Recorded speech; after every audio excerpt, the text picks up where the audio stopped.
My name is Alex, and this all happened in the quiet streets of Willow Harbor, where I grew up and still live today.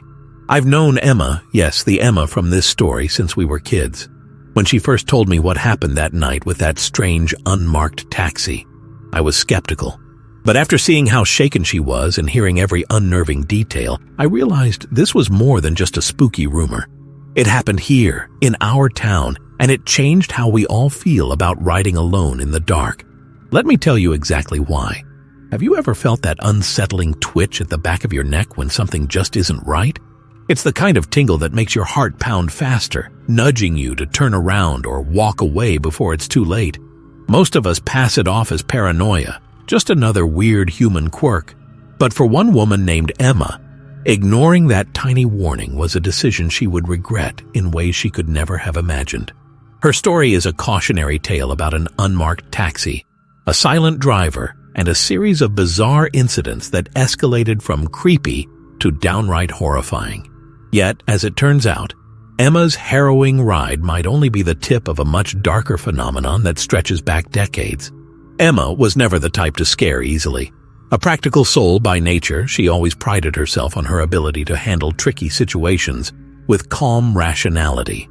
On an ordinary night out with friends, one that took a bizarre turn when everyone scattered unexpectedly, she found herself alone in a deserted part of downtown. It was the kind of area where the streetlights flickered ominously and empty storefronts seemed to loom like silent watchers.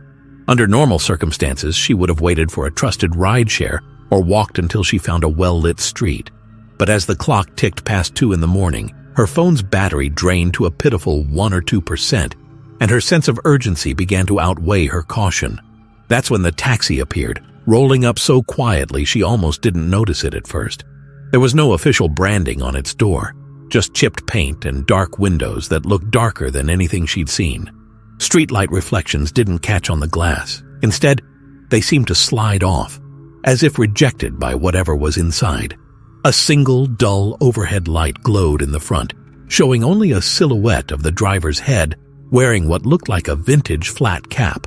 Emma hesitated. Every alarm bell inside her screamed that this was wrong. Still, she was tired, alone, and desperate to get home. She convinced herself that in the end, a taxi was just a taxi. When she opened the rear door, a stale odor hit her, like old pennies mixed with rotted fabric. The seat felt damp, though not visibly wet, and the driver neither greeted her nor turned around to acknowledge her presence. She cleared her throat, trying to shake off the unease. "Can you take me to 1425 Linden Street, please?" The driver said nothing. No casual, sure thing. No question about which route she preferred. Instead, the taxi rolled forward, merging smoothly onto an empty side road. Emma tried again, raising her voice slightly, but only silence answered. At first, she chalked it up to a driver who just wasn't interested in small talk. Not everyone is chatty at 2 in the morning. But as the minutes passed, she realized the roads they were taking felt all wrong. She recognized none of the signs. The street names might as well have been from a different city. The buildings grew fewer, replaced by empty lots and warehouses. Nerves fluttered in her stomach. She pulled out her phone to check directions, only to watch the screen flicker and die. A wave of dread swept through her. This was the exact scenario she always told herself to avoid. Something else rattled her. The driver's ID that should have been displayed? Completely blank. Just a plastic sleeve with nothing inside. That made no sense.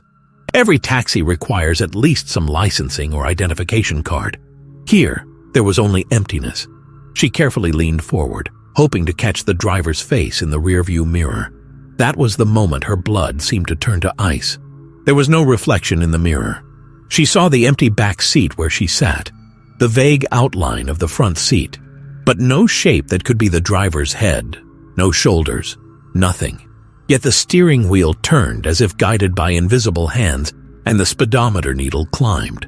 Emma's mind spun. Was this some trick of the light? A reflection at a strange angle?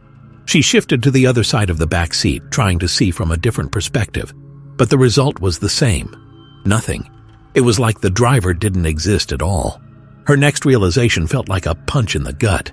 The old cap was positioned on top of the seat as if it floated there, slightly bobbing with the car's movement. Something was wearing it, but that something had no visible shape or form. Panic rose in her throat, and she had to swallow hard to keep from screaming. "Hello?" she managed to croak out. "Is anyone there?" The only response was the faint creak of the car's frame. Then came the radio. At first there was static, the scratchy hiss of empty airwaves. Emma almost welcomed it, if only because it broke the suffocating silence. But soon, hidden within the static, she heard a voice, her own voice, whispering her name like a taunt. "Emma, Emma." The crackling grew louder, merging with ominous half-words. She strained her ears, heart hammering, dreading what she might hear next. Then a sentence formed, as though conjured from her worst fears. "You shouldn't have gotten in the car."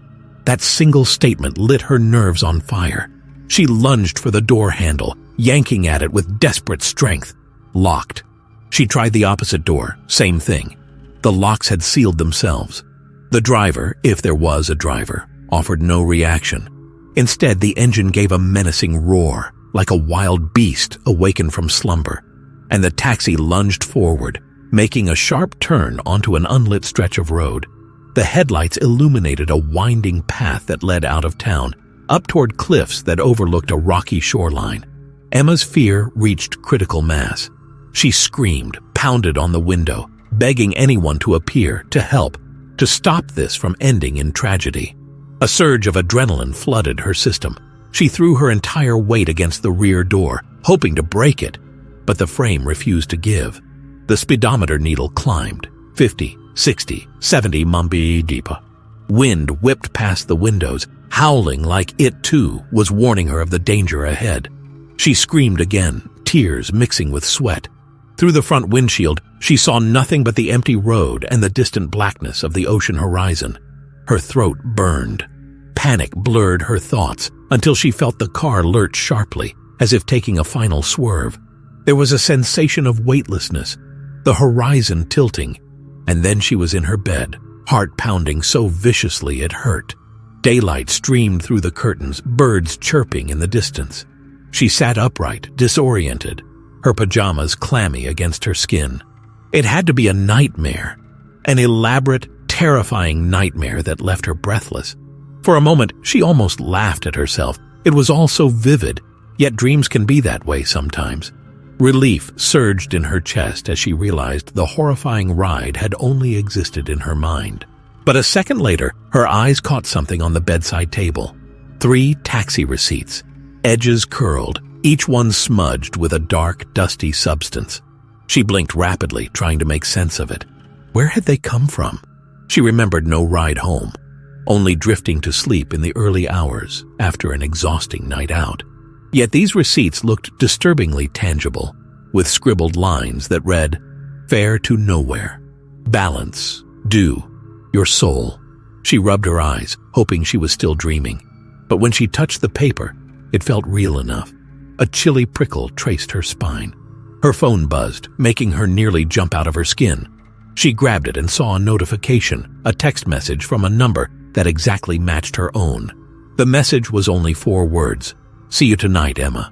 Cold dread coiled around her. She scrambled to unlock the phone, certain she must be mistaken about the sender's number. But there it was, a perfect mirror of her own digits. She felt her stomach twist into knots as her mind replayed the events from the dream, or whatever it was, and confronted the possibility that this might not have been a dream at all. Outside, a sudden glare caught her eye. She walked to the window and peeked through the blinds. Parked halfway down the block, barely visible against the shadows of the trees, sat a dark vehicle. It had that same chipped paint, the same dark, unreflective windows. The engine was off, but she could see faint glimmers of headlights like dying embers. Every nerve in her body told her this was the same taxi that had terrorized her hours earlier. Dread turned to panic. In a rush, Emma threw on some clothes, grabbed her keys, and bolted out the door. She refused to walk anywhere near that vehicle, so she dashed for her own car parked in the driveway. Her hands shook as she tried to insert the key into the ignition. A small voice in the back of her mind argued that this was all impossible. Maybe she was losing her mind. But the image of that blank ID, the horrifying reflection or lack thereof, and the menacing text on her phone felt too real to dismiss. She spent the entire day unsettled, constantly checking over her shoulder. By lunchtime, she decided to drive over to the local precinct to speak with the police, at least to see if any reports matched her experience. When she arrived, the officer at the front desk looked skeptical at first. Haunted taxis and ghostly drivers weren't exactly typical concerns. But then a second officer overheard and pulled Emma aside. He asked quiet, pointed questions. Had she noticed anything else in the taxi? Any personal belongings left behind by others? She described the musty odor, the driver's old-fashioned cap, the complete silence. The officer's face grew grim. He led her to a back office where he opened a file filled with statements from missing persons. Each statement had small but eerie similarities. A mention of a battered black cab that arrived out of nowhere, late at night, typically when the individual was alone and vulnerable. Some of these missing people had been out drinking or stranded in unfamiliar neighborhoods, and the last confirmed sighting often mentioned them getting into a suspicious vehicle. Then, radio silence. No phone calls, no final goodbyes, nothing but the occasional rumor that they had been taken somewhere no one could trace. Emma's pulse quickened. Each typed paragraph felt like a reflection of her own horrifying experience. She asked the officer if they'd found anything, evidence, leads, anything. The officer explained that a few months back, a patrol unit discovered an abandoned taxi matching Emma's description on the outskirts of town.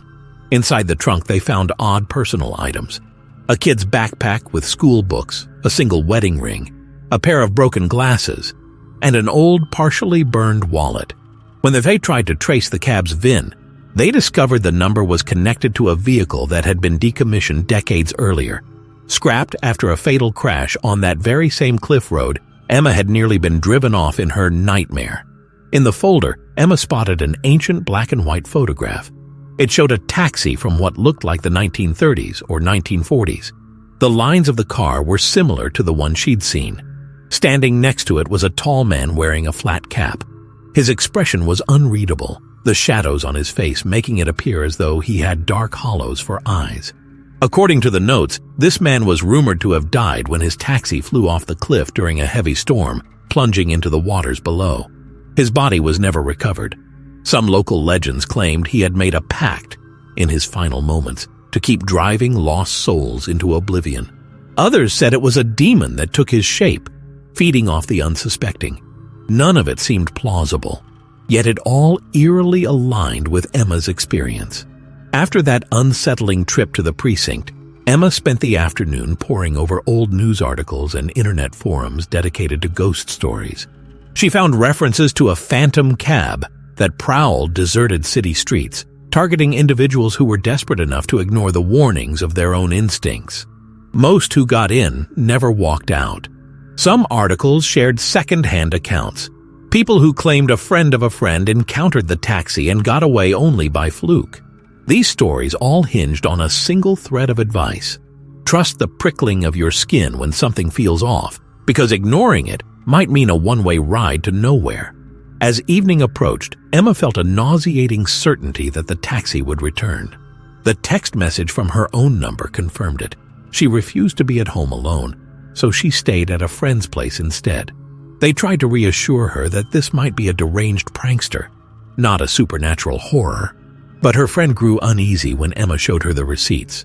The scrawled writing looked almost archaic, each letter slightly angled, as if penned by someone unfamiliar with modern handwriting. The "balanced you, your soul" line froze the conversation every time they glanced at it. Around midnight, Emma's phone buzzed again. A new text from the same impossible number. "Are you ready?" She swallowed hard, ignoring the chill that crept through her veins. No way was she stepping outside. No way was she risking that taxi. Yet a whisper of curiosity nagged at her. What if facing it was the only way to end this nightmare for good? Sure enough, when she peered cautiously out of the window, she saw headlights down the block. The dark shape of a taxi was waiting, the engine idling so quietly it barely broke the silence of the suburban street. It felt like a predator crouched in the shadows, waiting for prey to make one wrong move. Emma's friend urged her to call the police. She did, explaining what was happening. The dispatcher promised to send a patrol car. They waited, hearts pounding. But by the time the cruiser arrived, the taxi was gone, just vanished into thin air. No tire tracks, no signs that any vehicle had been there. The officers, while sympathetic, could do little more than assure her they would keep an eye out. They recommended she refrain from traveling alone for a while and to immediately report any new sightings. Emma nodded numbly. Sleep that night was impossible. She spent hours scanning social media and local forums, searching for any reference to an unmarked, possibly haunted taxi.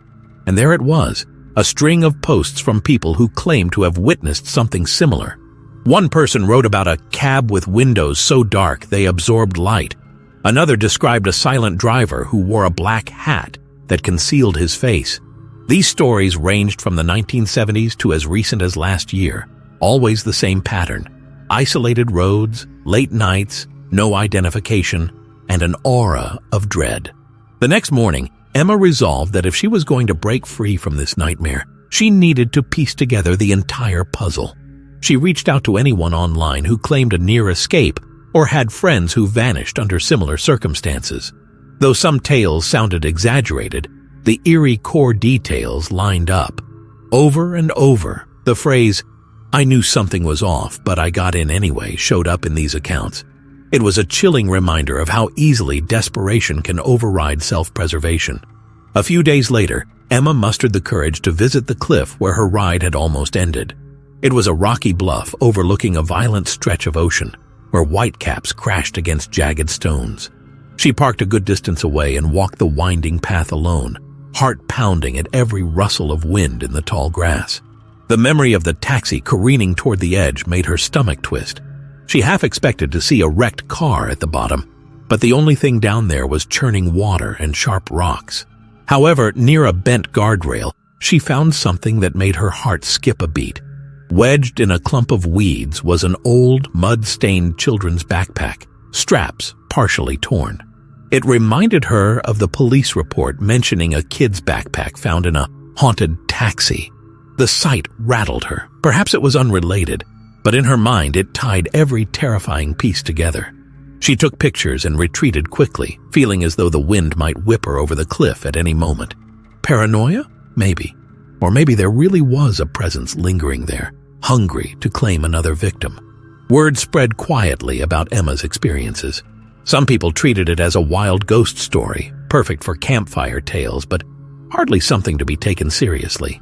Others, especially those who'd heard accounts of a phantom taxi, sensed there was a kernel of truth.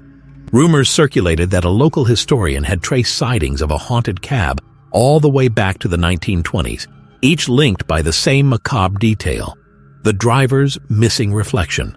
Another rumor claimed that a group of occult enthusiasts believed the taxi was a cursed object, doomed to wander roads forever collecting new souls. And then there was a more mundane explanation. Maybe it was an organized ring of criminals using fear as a weapon to kidnap people. Yet that theory never explained the older, almost spectral nature of the sightings, and certainly not the driver's invisible reflection. Emma's nightmares intensified.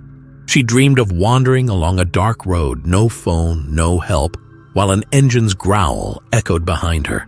Always, she'd turn to see those headlights flickering in and out of the darkness, creeping closer with every step. The text messages didn't stop either. Sometimes they'd say nothing but her name, repeated, "Emma, Emma." Other times they had cryptic messages like, "Your seat is reserved," or "The meter's still running." She changed her phone number, but somehow the messages kept finding her, as if the taxi's influence wasn't restricted by normal technology. A breakthrough came when she tracked down an elderly man who claimed he had survived a ride in a similar taxi back in the late 1950s. His story was fragmented, memory faded by time, but certain details were remarkably consistent.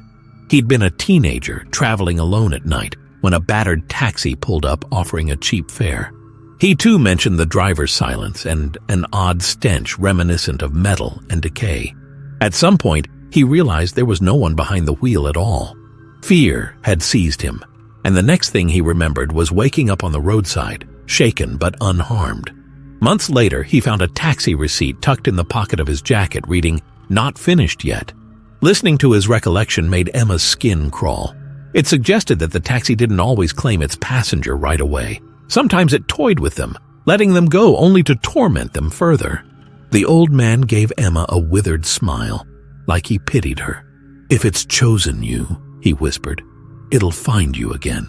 She left his house feeling both enlightened and more terrified than ever. The patterns were undeniable. Sightings, terror, near escapes, or disappearances. This phenomenon had spanned nearly a century. The question that haunted her was, why?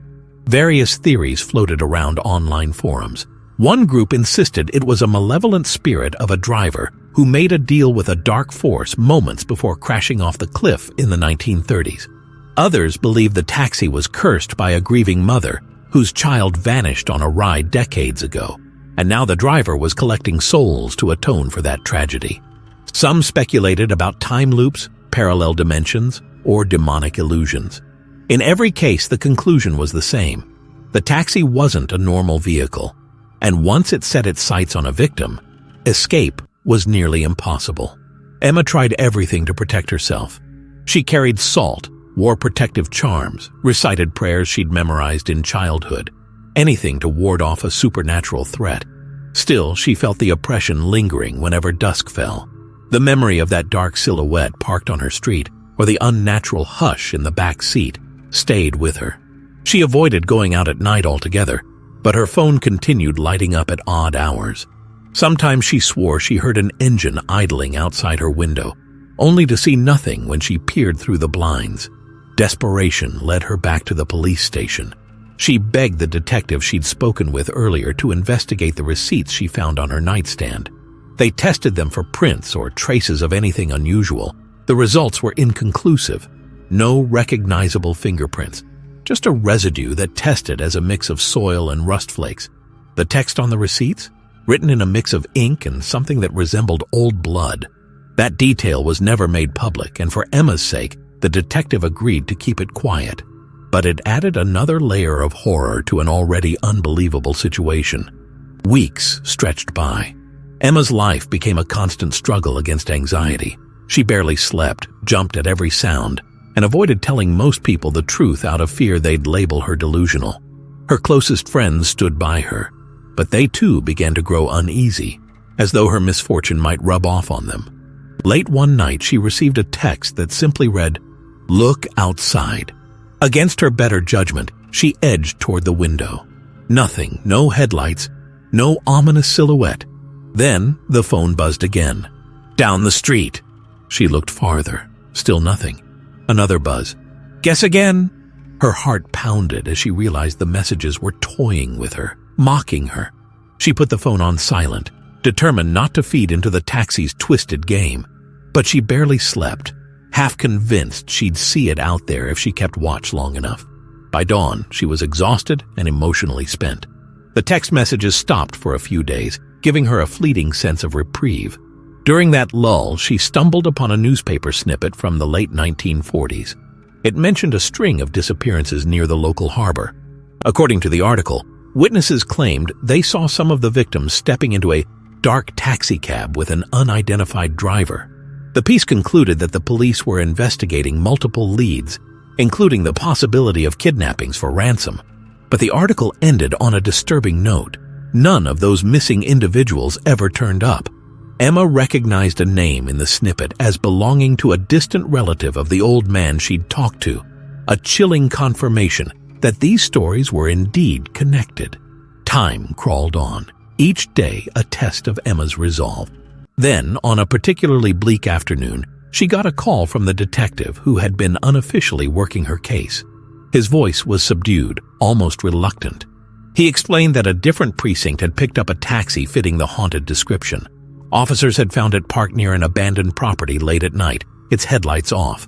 When they approached, there was no driver inside, just an array of objects strewn across the back seat and floor.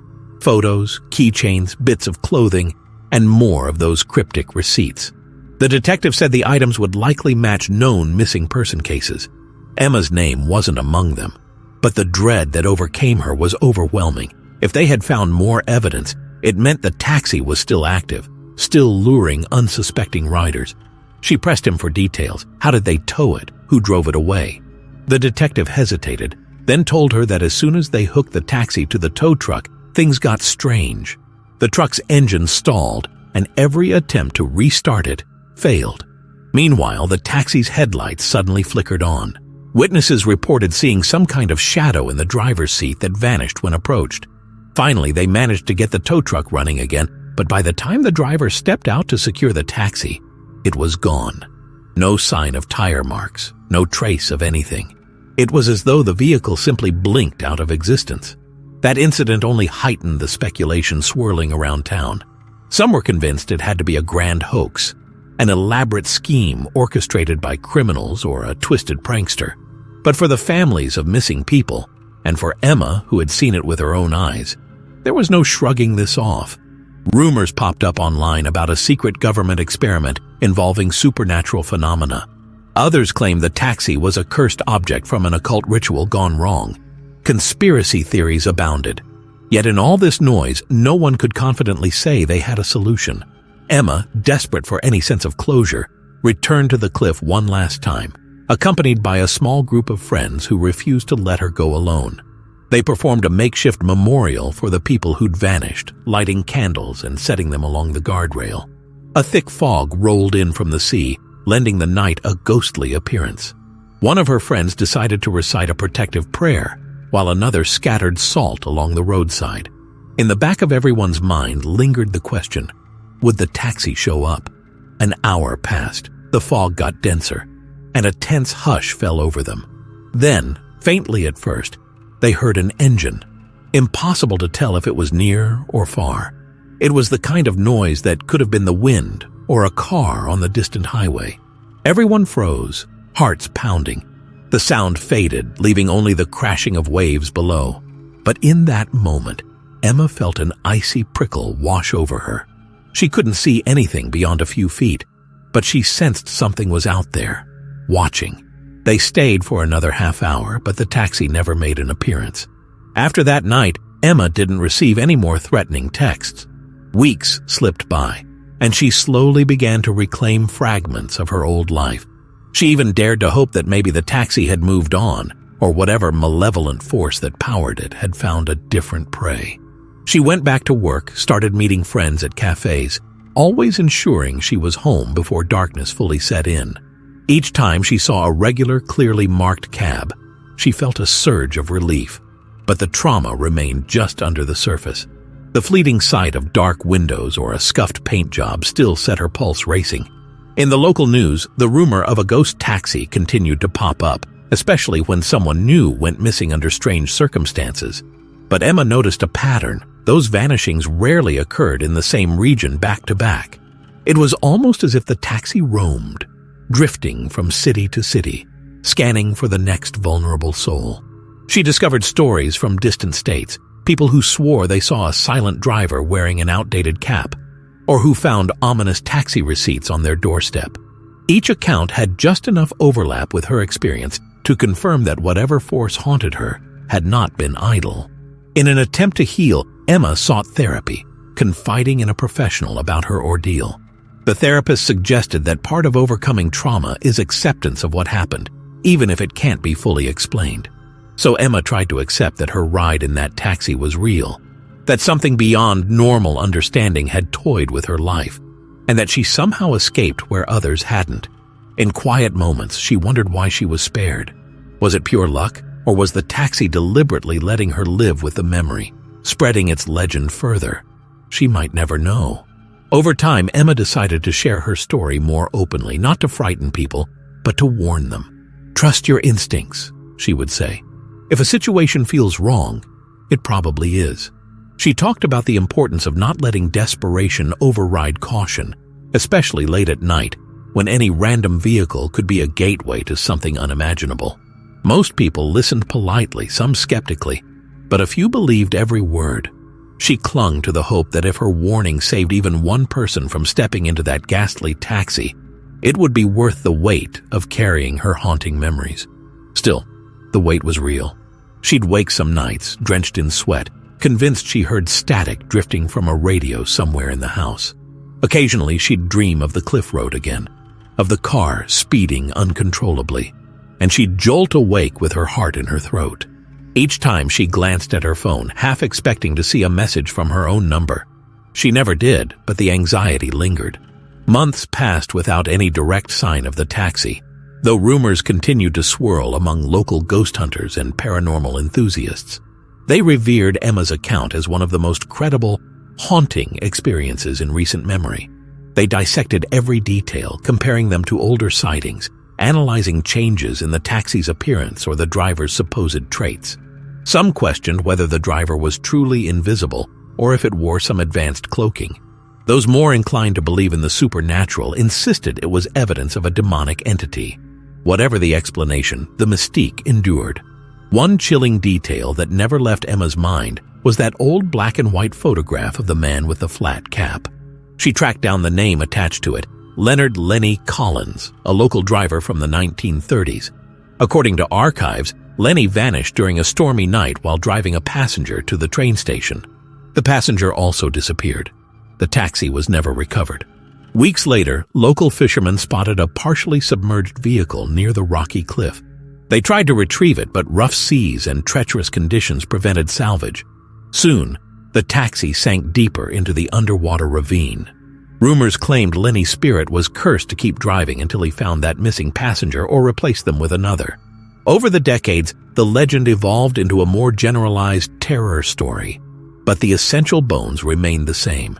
Once you got into Lenny's taxi, your chances of returning were slim. Emma often pondered if Lenny was the shadow behind the wheel, or was that just the name people attached to something else entirely? She never found a satisfying answer. Even so, the cautionary lessons of her experience spread. Online forums dedicated to paranormal events circulated her story under headings like "Beware the Phantom Cab" or "Don't Hail This Taxi." Several podcasts interviewed her anonymously, disguising her voice while she recounted her terrifying ordeal. In every interview, she ended with the same warning: sometimes a cheap, convenient ride is the most dangerous choice you can make. Life began to stabilize. Emma gradually felt safer in her own home. She noticed fewer nightmares, fewer panicked jolts at random noises. Though she would never forget the chilling details of that night, part of her believed she had closed the door on the taxi's grip. Then, roughly a year after her night from hell, she returned from a weekend trip to find a small envelope waiting in her mailbox. There was no name or return address, only a faint smudge of rust-colored dirt on the paper. Inside was a single piece of cardstock, similar to a receipt but larger. It bore a succinct message, handwritten in that same slanted scrawl. One last ride. The sight made her knees buckle. She pressed a hand to her mouth, feeling her heart slam against her ribcage. Tears of frustration welled in her eyes. How could this be happening again, after so long? A swirl of questions battered her mind. Did the taxi want to claim the fare it hadn't collected? Was this an empty threat or a promise of something far worse? For days, she remained on edge, half expecting the taxi to appear in her driveway. But it didn't. No more texts arrived, no calls, no headlights flashing outside. She continued with life, refusing to let fear paralyze her. Perhaps the message was the taxi's final taunt, a parting reminder that it was out there, always watching. Emma wasn't sure if that was comforting or terrifying, yet something inside her whispered that if it truly wanted her, it would come.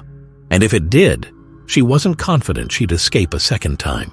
What truly unsettled her was the knowledge that countless others might not even question a random taxi rolling up late at night. She had read enough stories to know people vanish every day, often without a trace. Could the phantom taxi be responsible for at least a fraction of those disappearances? The question gnawed at her soul. She wished she could do more. Tell the entire world, have official warnings posted, something. But that level of acceptance for a supernatural phenomenon seemed impossible to achieve. So she did the only thing she felt might help. She kept sharing her account, hoping that people would heed the hint of caution in her voice. Because at the end of the day, Emma's story doesn't just warn about a single phantom taxi. It warns us about that moment of hesitation we often ignore. The gut feeling that screams, "Turn around, don't get in that car." Too many times, we brush off our instincts as irrational. Yet the city, with its endless nights and hidden corners, can harbor darkness more potent than any cautionary tale. History shows we tend to learn too late that ignoring our natural defenses can lead us down roads we might never return from. And so, if you ever find yourself alone, stuck in the small hours of the night with your phone dying and no immediate help in sight, remember Emma's experience. Remember the stale odor, the blank ID, the silent driver with no reflection, and the horrifying receipts that demanded payment in a currency no sane person would ever wish to owe. Consider the possibility that if a car pulls up without markings, windows tinted blacker than midnight, something beyond your comprehension might be beckoning you inside. Emma's final words of advice echo through every recounting of her story. If you feel something's wrong, trust that feeling. Walk away.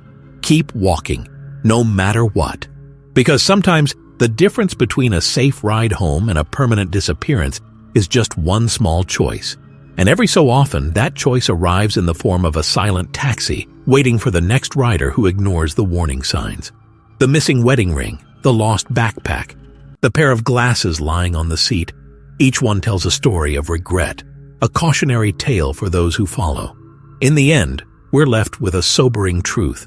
The taxi still prowls the night, fueled by rumor, fear, and dark possibilities we can't fully understand. Its driver, whoever or whatever it might be, remains an enigma.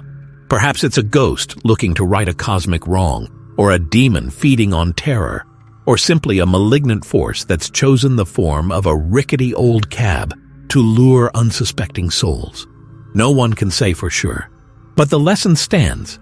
Stay alert, keep your wits about you, and never underestimate that strange tingle of unease when a random ride appears at your loneliest hour. Because the meter is always running, and you never truly know the cost until it's too late.